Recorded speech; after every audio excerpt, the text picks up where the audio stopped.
Hello, good morning. Welcome to Sky News Breakfast. The UK is to evacuate British diplomats from Sudan as soon as possible. The United States has already flown its staff and their families out of the country in an operation conducted by special forces. British troops and military aircraft have been moved to an overseas base to prepare for a rescue mission.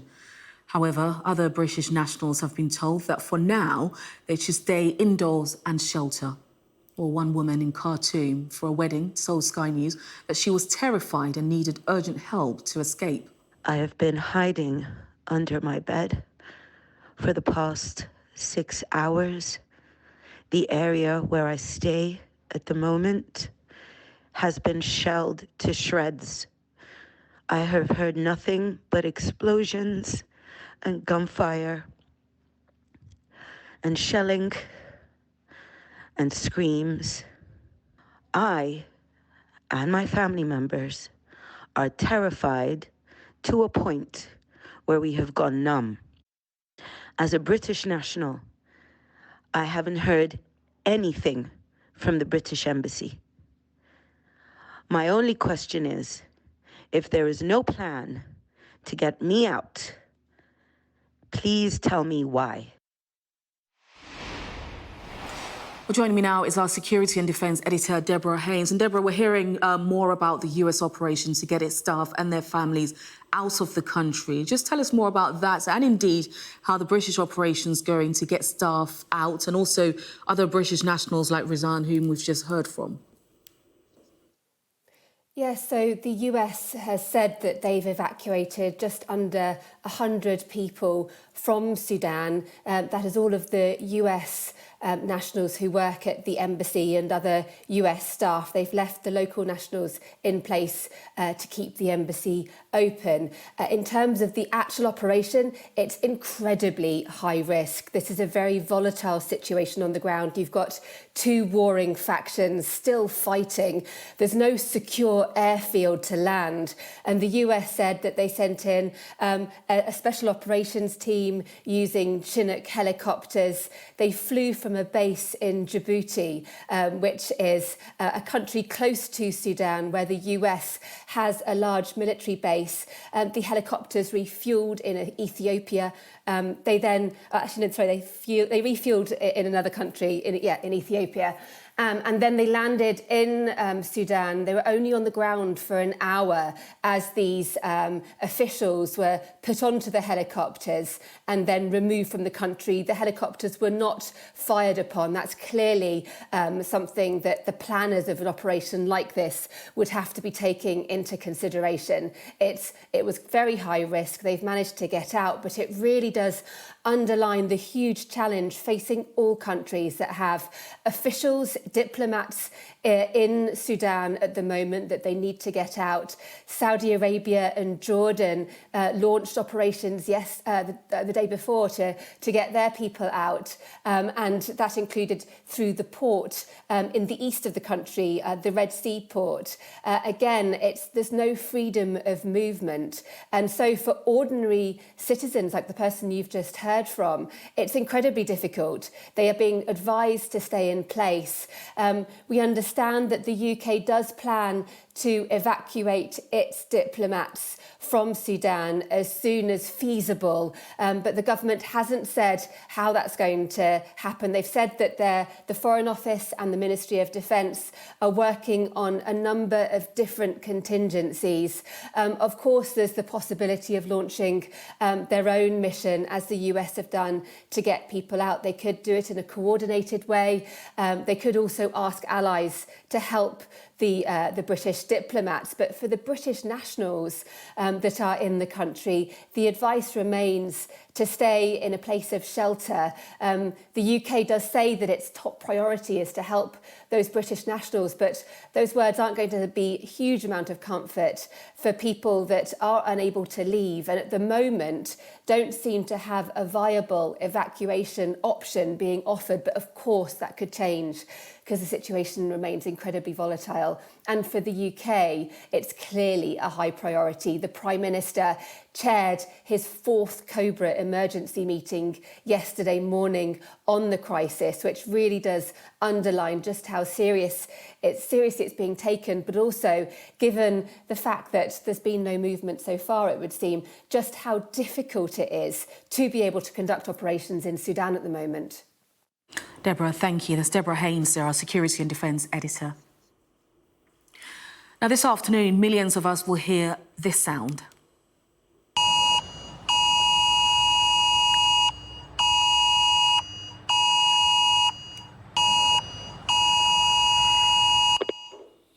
Well, this alert message will test the government's new emergency system designed to send warnings about life-threatening situations like flooding and wildfires. At 3 p.m, all 4G and 5G phones will vibrate and send a sound alert for 10 seconds. You still receive the alert even if your phone is on silent. A text message will also pop up letting you know that it's a government test and that in a real emergency you should follow any instructions that you see on your screen. You can swipe away at the alert message or click OK to continue using your phone as normal. And if you don't want the alert to come through, you can turn your phone off or put it on airplane mode or disable the alerts in your phone's settings. Well, there's never a perfect time to conduct a test, but in terms of time, we have taken advice in many other countries around the world. First of all, they test their emergency system. Secondly, Sunday is a better day because it's a quieter day to do it. We've chosen, again, in line with international precedent, to do it in the afternoon because that tends to be a bit of a quieter time. So what I'd say to people is, please just put up with the inconvenience for 10 seconds because it's a test of a system that in future could save your life. Well, I'm now joined by Caroline Douglas, who's the Executive Manager for Flood Management at the Environment Agency. It's good to have you with us. Just tell us a little bit more about why this alert is being carried out today. Well, the alert is a really important tool to be able to add to our toolbox for flood warnings, for example. So today is a chance to let people know what it might sound like, what would happen in the case or if they should get it, if they need to do it in an emergency. And so today is really a test to let people know this is what it sounds like, this is what you need to do if you hear it on your phone. And what are you expecting to learn from this? I think the main thing is to help people understand what it is so that it doesn't come as a surprise when it does happen. It will come as a surprise, I'm sure, to some people today. But when it does happen in a real emergency, what we need people to do is to pay attention to it and to follow the advice that's issued on the phone. So this test is really another way of telling people this is what could happen in an emergency and this is what you need to do. And also, just tell us what this could mean in terms of preventing people from dying in future when it comes to severe emergency situations like this. And then you also have people who perhaps may not have access to mobile phones in this way. The emergency alert system is really only another tool in our toolbox. So if we take the situation of flood warnings, we have an existing flood warning system that we use, that we ask people to sign up to. We will still issue flood warning or flood alerts, flood warnings and severe flood warnings through that system. As with other emergencies, we'll also use the existing systems as well. But this system is really just another mechanism for when there's really a severe threat to life. So when we really think there is something urgent that we need people to pay attention to, when we think that there could be a real risk to people's lives, we want them to pay attention to it. We'll use this tool and add it to the suite of things that we already use, such as the media, social media, etc. And so this is just another thing to add. Caroline Douglas, who's Executive Manager for Flood Management at the Environment Agency, thank you very much for your time. Thank you. And let's just bring you some breaking news that's just coming into us regarding the situation in Sudan. And the latest is that France is carrying out evacuation of diplomatic personnel and citizens from Sudan. So that's the latest then coming in from us. This, of course, follows the news that the US has carried out its operations. It's taken fewer than about 100 of its staff and their families out of the country. US reporting earlier that they managed to carry this out safely. The operation only took about an hour or so, they said, on the ground in Sudan. So the latest country then to also be carrying out evacuation of their staff is France, which is currently carrying out evacuation of diplomatic personnel and citizens from Sudan. Now, thousands of runners will descend on London today as the capital's world-famous marathon gets up and running in its traditional springtime slot for the first time since the pandemic.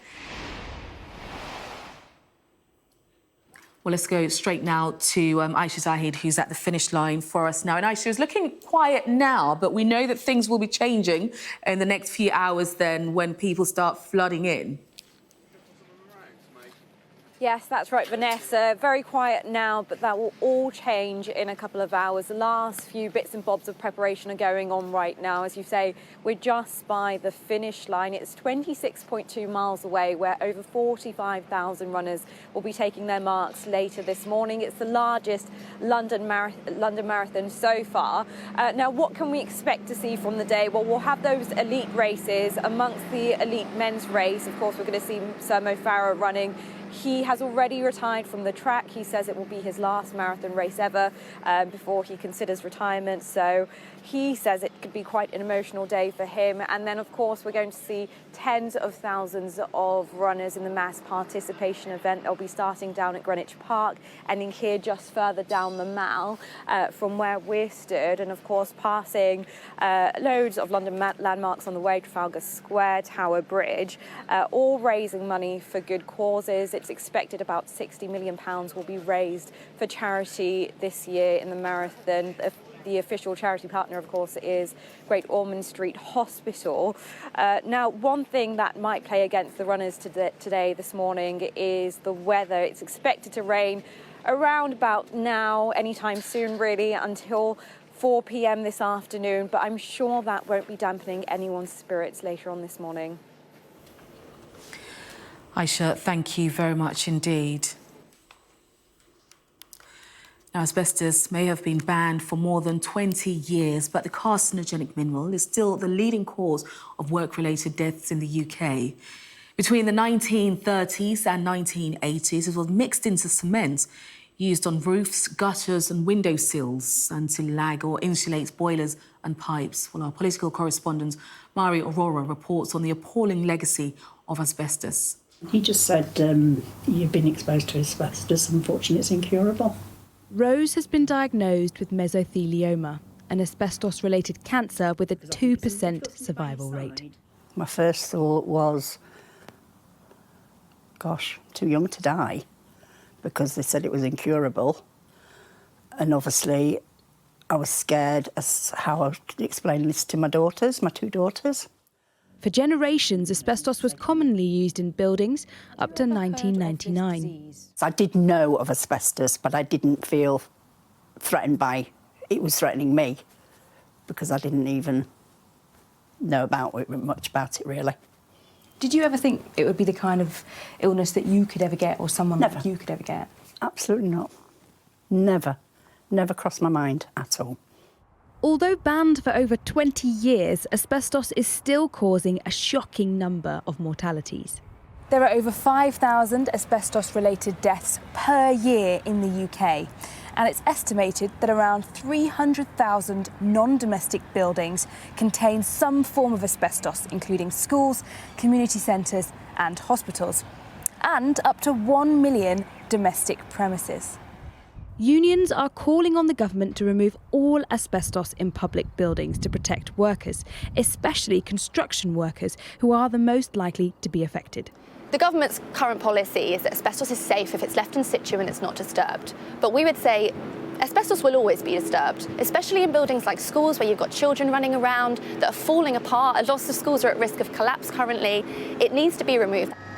We contacted the Department of Work and Pensions for comment, but they deferred us to the Health and Safety Executive, which said that rushing to remove asbestos from buildings would pose more risk than managing it safely.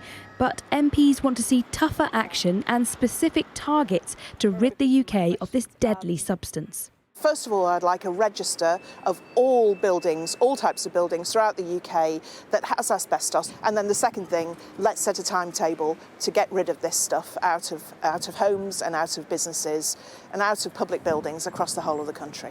For people like Rose, the growing calls for change will be a welcome step in the right direction. It's taken too many lives, losing too many people through this. Mari Aurora, Sky News. And let's see what the weather has in store for us. Warm memories wherever you go. The weather, sponsored by Qatar Airways. Well, it will be quite wet for many today, but it will turn drier and colder with extensive nighttime frost developing. Ireland and Northern Ireland are mostly fine now, but Britain has plenty of showers and some more general rain in parts of the southeast. East Anglia and the southeast of England will see further outbreaks of fairly prolonged and sometimes heavy rain this morning, bringing a risk of thunder. Most other parts can expect showers wintry on northern hills. The weather, sponsored by Qatar Airways. To the crisis in the SNP now, and the party has appointed a new treasurer.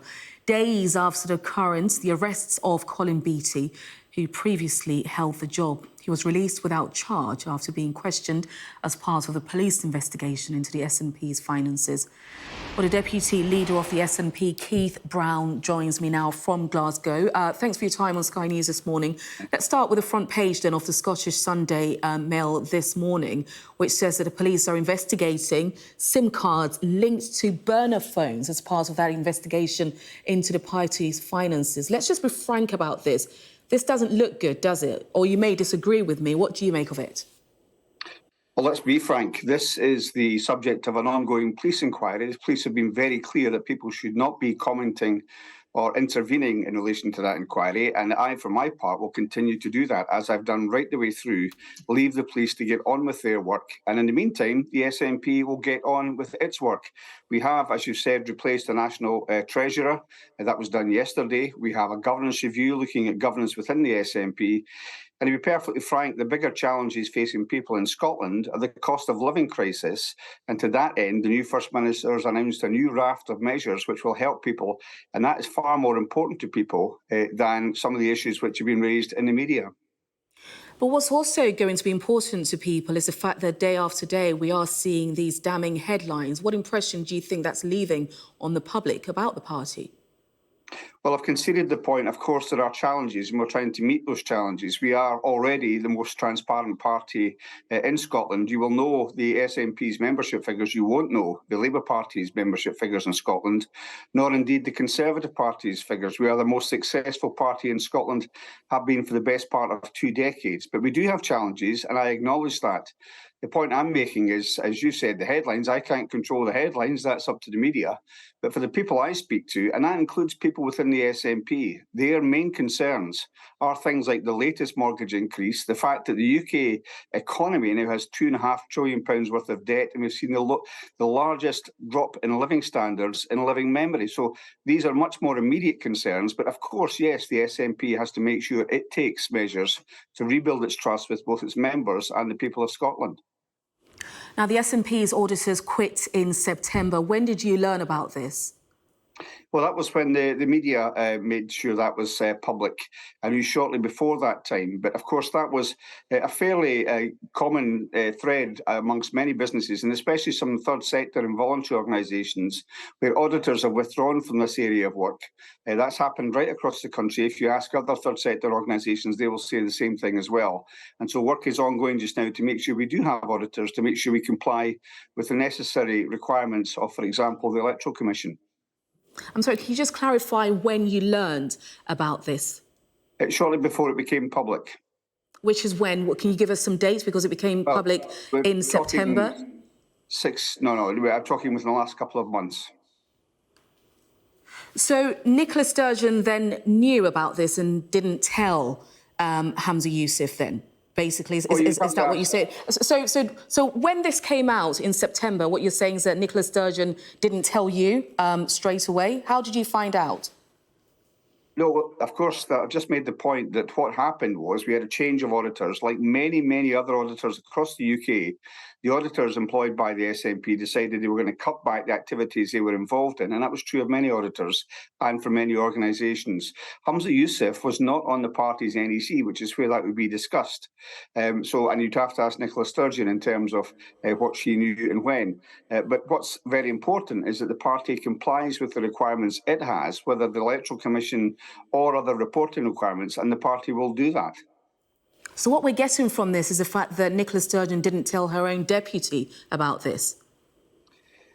No, I think I've just said to you that this is reported through the NEC. So the National Executive Committee of the party is where this would be. Yeah, but you're the deputy leader of the party and you didn't know at the time. I just said to you, this will be for the third time. This was a fairly commonplace occurrence. So this wasn't a crisis that we didn't have auditors. This was a change of auditors, and it was a decision by the current auditors, in common with many other businesses and third sector organisations across the UK, to retract their business. So this was no crisis that required to be reported in headlines. This was something that would be dealt with by the National Treasurer, was being dealt with by the National Treasurer, and that's what's going to continue to happen. The work will be undertaken under the new National Treasurer, Stuart McDonald, to make sure we have the auditors in place.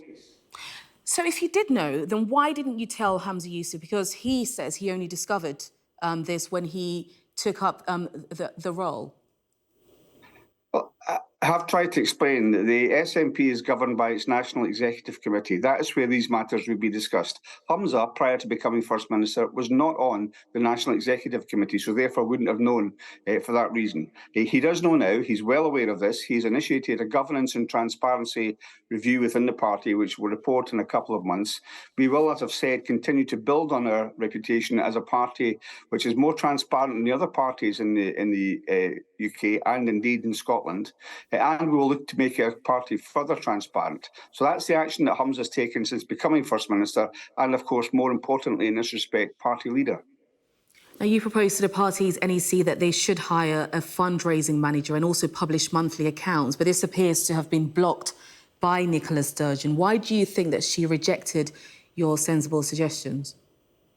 I don't know where you get this story that was blocked by Nicola Sturgeon. I and a number of other people worked on a governance review, which was then submitted to the NEC, which didn't pass the NEC, which was taken forward in a different guise. Of course, I do regret the fact that the party didn't take on some of those changes. I think they would have helped with the current position, but I'm very pleased to see that that work is now being built upon by the work commissioned by Hamza Yusuf in terms of the governance and transparency review. It's also true to say, of course, the SNP changed dramatically over the course of the last 10 years, from a party with a membership of below 20,000, still bigger than the other parties in Scotland, to a party with members of over 100,000.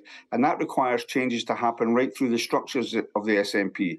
And that was too slow in happening. And I'm very pleased to see that that has been taken forward now under Hamza Yusuf. Now, the Deputy First Minister, Shona Robertson, told our very own Conor Gillis this week that a culture was allowed to develop at SNP HQ. Who do you think was to blame for this? Was Nicola Sturgeon, as First Minister, to blame for this? But I think there's a number of factors involved in that. Not least was, of course, the fact that we're going through a pandemic. So we were conducting meetings recently through Zoom, very long meetings with a very large NEC. And that is not conducive to a situation where you can have everybody having the say, asking the questions and having those questions answered. I think we've improved substantially since then, and we have to continue to improve. But it is incumbent upon everybody on the NEC to make sure that the party members and, of course, the public have faith in the transparency within the party. They can ask questions, have those questions answered. And for example, it's my view, and it's not agreed by the party as yet, and it may not be agreed, but it's my view we should proactively publish, for example, our membership numbers on a quarterly basis. We have nothing to hide. We are by far and away the biggest, most successful party in Scotland. I believe will continue to be. I believe the SNP's best days lie ahead of it. But let's make sure we are more transparent than any other party and make sure that every time members have questions that need to be asked, the NEC has questions that need to be asked, every facility is afforded to them to have that information brought forward. So what does it say then about the transparency of the SNP that you as deputy leader didn't know for months that the party didn't have an auditor? This, I think, is the fourth time I've tried to explain that. If there had been some kind of crisis that required the NEC to be informed and take action in relation to this, then of course that would be the case. But it was not that background. If you have, I, for example, within government had responsibility for veterans organisations. Many veterans organisations had issues in terms of being able to fundraise over the course of the pandemic. They couldn't do even rattling of cans at that stage to raise funds. They had difficulty in contacting their members because of the pandemic. Many organisations in the third sector had situations where the auditors were drawing back from some of this activity. If even the Big Four auditors have done that to some extent. So this was not a crisis that required an immediate discussion and resolution by the NEC. Of course, it's become more serious as it's become more difficult to find the auditors. And that's why the NEC is now aware of this. So the SNP is taking the proper action at the proper time, and it will ensure it has auditors in time to meet its reporting requirements. Deputy Leader of SNP, Keith Brown, thank you for your time. Thank you. Welcome back to Sky News Breakfast. Now, with us this morning to review the papers is anthropologist Mariana Hotter and author and broadcaster Emma Wolfe to go through all of the papers for us. And there they are in the screen. Good morning to both of you. It's good to see you back. Let's just pick up then, Emma, because in the last hour we started talking about this story, which is on the front page of the Times newspaper, this MI6 spy who was sent to a jihadist camp who then ended up killing his own child. Let's just elaborate more on this story. Yeah, it's a really alarming investigation, Vanessa. A front page of the Sunday Times, as you say. This is about a British spy who, in his 20s, was sent by MI6 to a jihadist terrorist training camp in Waziristan. There was extreme concern and warnings and awareness of his vulnerability, and he later went on to kill his own child. Now, he was vetted for overseas work and cleared as an intelligence agent, despite being scored as the most emotionally unstable that could be scored on their sort of scoring systems. He was he had reported himself as being sexually abused as a child. He had had a mental breakdown as a young adult. And during previous work for MI5, his wife had been sent to a refuge for domestic abuse victims. These come from leaked documents, and the details of what he went through in Waziristan is really quite appalling. He was washing and burying disfigured Taliban fighters. He was witnessing beheadings, all sorts of things. This man later went on to kill his own child. He was charged with murder. And the really astonishing thing about this, Vanessa, is that the court now says it has lost all the documents relating to this case, and they can't explain why. The government have a 74-page document on this, on the murder of his child, which they are refusing to publish. My goodness, I think this is not going to go away anytime soon. There'll be many more questions following up, and there'll be pressure on the government and indeed the courts to reveal more details on this. Marianne, this afternoon, of course, at 3 o'clock, we're going to be hearing that sound which the government is testing out. But it's very interesting, actually, isn't it? Because the front of the Sunday Telegraph there has a message for anyone who uses hearing aids. So this is a reminder, a warning perhaps for people who use Bluetooth-enabled hearing aids where phone messages would go direct to your hearing aid, so effectively straight into your ears as if you're wearing earbuds. At 3 p.m, this alarm will go off. It'll sound about as loud as the loudest ring on your mobile phone. So if you're not expecting it and you are using hearing aids, it could be very unpleasant. The Royal Society for the Prevention of Accidents have also put out warnings saying, please don't be halfway up a ladder don't be threatened or alarmed when you're driving. Maybe be careful if you're using sharp or dangerous tools at 3 p.m. and it might cause people to jump, to have a shock, to scramble to find their phone because they're not familiar with the sound that it's making. I mean, fundamentally, it has to be quite alarming in order for it to work as a sound that people would register, recognise and do something about when it's activated for real. This is only a 10-second test, of course. In principle, these alarms should be used for, or planning to be used for, extreme weather events, wildfires, floods, but not things like terrorist attacks. And there is the question, how likely in the UK is there going to be an imminent threat posed by weather, for example, or flooding, that can't be shared with a populace in other ways that aren't quite so immediate? We don't really have the same kind of weather that you might have in Australia with wildfires or huge life-threatening storms in the way that in America they can travel very rapidly over large land masses. We don't really have that. We do have flooding, of course, but maybe that's kind of where this would be used. But maybe text messages could do that job. And Emma, let's just talk about how things are changing then in the workplace. I'm looking at this the story here in the Times. I mean, look, even I'm confused. The mind boggles. You know, would you send a WhatsApp to a superior? Would you follow an intern on TikTok? Too many questions. What are we supposed to do according to this article? Well, the old rules no longer apply, basically. This is a slightly lighter story, and it made me chuckle. Basically, everything has changed since lockdown, but also since and everyone working from home, and your employers basically being in your home space in your life the whole time. But really, since the advent of WhatsApp and TikTok and other platforms, the old rules no longer apply, and no one knows what they're doing, really. Is it okay to follow your superior or a junior member of staff on WhatsApp? What about emojis? Is it okay to post a picture of yourself in a bikini if your work colleagues are going to see that? What about pictures of your children? It's an absolute minefield. And the thing is, there are so many people who are different ages in the workplace. You've got older people who tend to be the bosses, the superiors. They have no clue about the new rules. They're seen as very kind of off with social media use. Is it, more seriously, is it harassment if you like a picture of a junior member of staff in her bikini on the beach? Is it sort of odd if you post a picture of yourself lying drunk at the weekend? Too many questions. I tell you what, just mute them. Mute everyone. Around in this minefield. Thank you so much. It's been lovely to have both of you, Mariana Hotta and Emma Wolf. Thank you very much indeed to both of you for your time.